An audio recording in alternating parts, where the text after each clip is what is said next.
Hello, hello, hello. Just Clark with Go Broke Investing.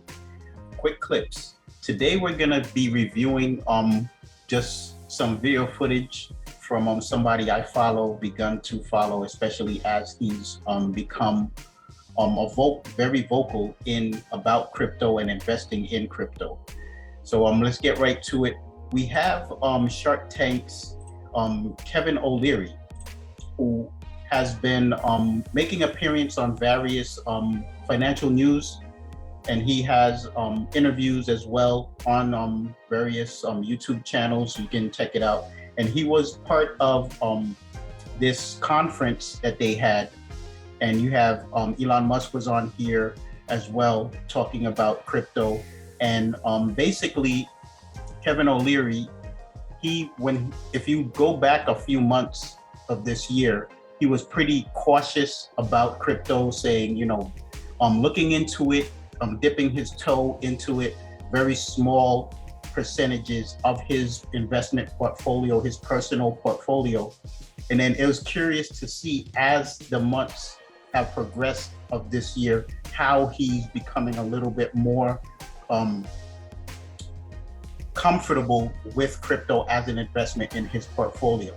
So in this clip I'm going to share, he's just talking more on the institutional side. He also manages an investment fund, a mutual fund. So he's just talking versus his personal investing versus what his institution is doing with crypto, and what other institutions can be doing as well.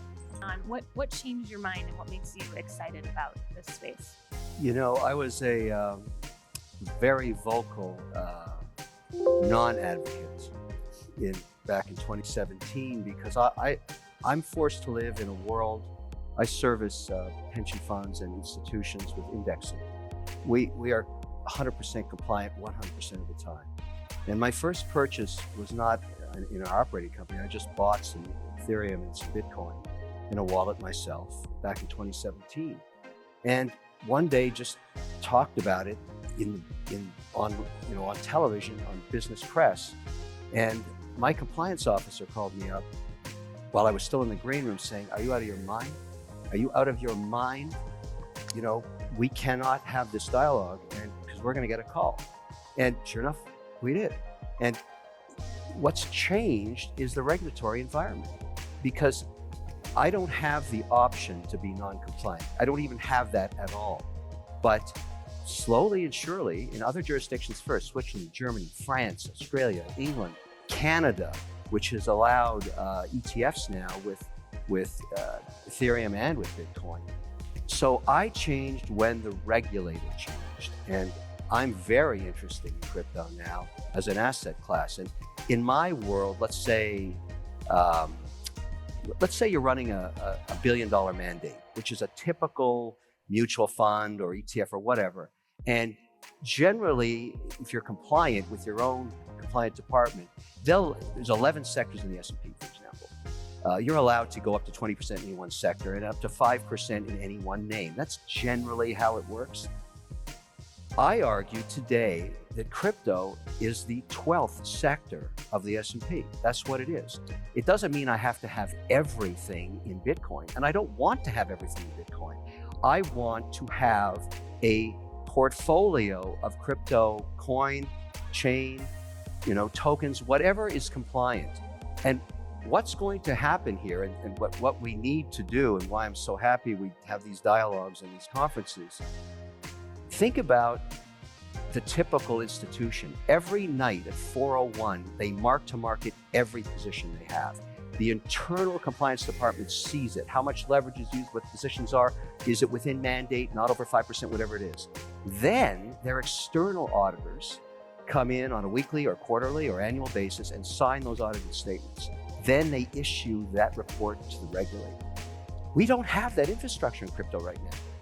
On this stage, there's two guys trying to do it, Sam at FTX and Jeremy here with Circle, and I'm definitely involved with both of them because I want to be getting that. But it took me months just to get my first purchase done on Circle, with my own compliance department barking at me like a dog, saying, no, we can't do this. And I'm saying, we got to do it. We got to get there. We have to figure it out. And my auditor and the regulated reports we have put out, and it's working. Same with Sam. I want to build a portfolio in FTX, because it's big enough that I can be compliant. I'm saying to everybody on this, if we solve this, there's trillions of dollars coming into this in the 12th sector of the S&P. That's what it's going to be. So that's our job. We got to solve for compliance. It's right.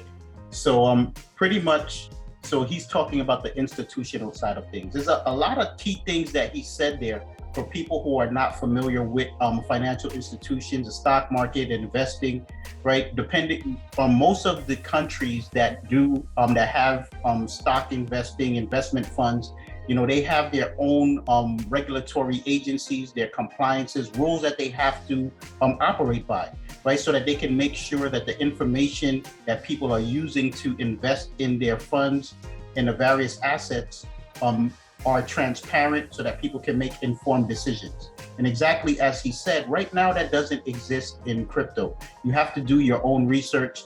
The amount of information is not consistent, right? So a lot of people, they're saying they don't want regulation, but in any major industry, there are some form of guidelines, of guardrails that are used so that people know how they can operate as well as to protect the public. So for me, one of the things that excites me about hearing this interview is seeing him progress over time in that he's continuing to invest. There have been continuing to investigate. There have been many different influencers, celebrities, wealthy, well-known investors who are saying, no, don't believe in Bitcoin, don't believe in crypto. And then a year later saying, hey, I'm putting in some money. And it's just, again, taking time to understand the asset.